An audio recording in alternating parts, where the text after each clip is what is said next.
Today we are going to learn about the heat.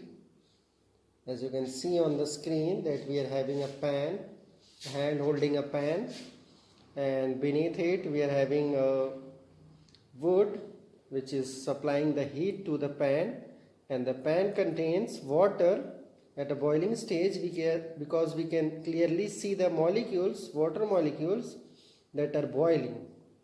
So when something is hot, its atom have more energy. So we can see here that by getting the heat from the fire, all the molecules and the atoms of the water, it gets energy.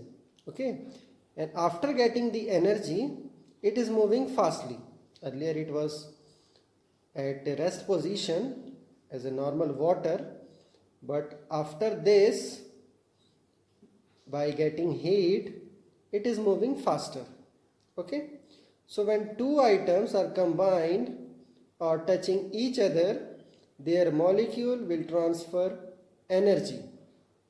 Means when we are supplying the heat from here to the water in a pan, it is supplying energy, and this energy is known as heat.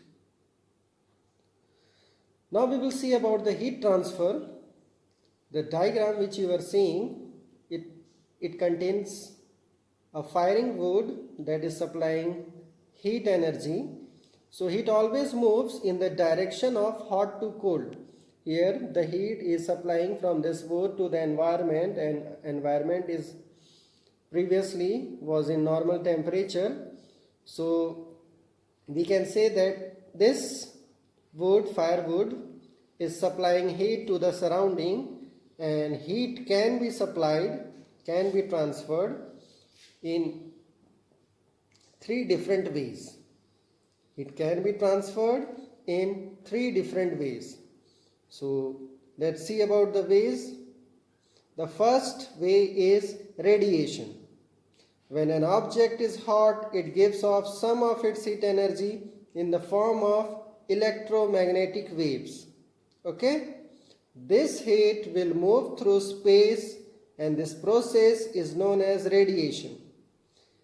And a good example is Earth is heated by sun through the radiation. Okay? The Earth's surface gets heated by the sunlight through the radiation. As you can see here it is having a pan which is containing heat through the radiation, and that heat is coming from the downward direction. Next we will see about the convection, where the transfer of heat by the physical movement of hot fluid, that is gas or liquid. We generally know that the meaning of fluid means gas or liquid. When the fluid is heated, it expands. Okay, we know that on heating a metal, it expands. It becomes lighter than the surrounding fluid and it rises. So after heating anything, it loses some of its, you can say, atoms, and after that it expands and rises. The cooler part rushes in form of sides. Okay, the cooler part rushes in from the sides.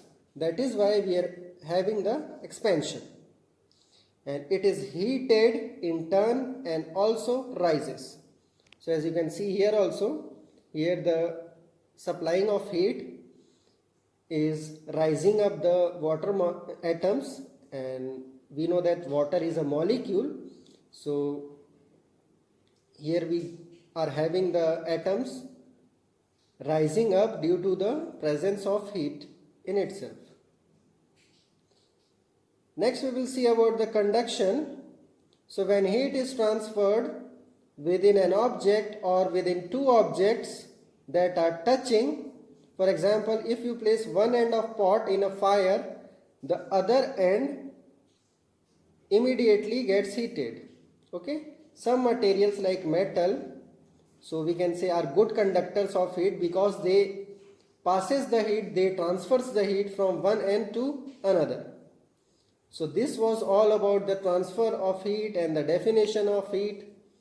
Hope you all got this point through this live interaction. Thank you.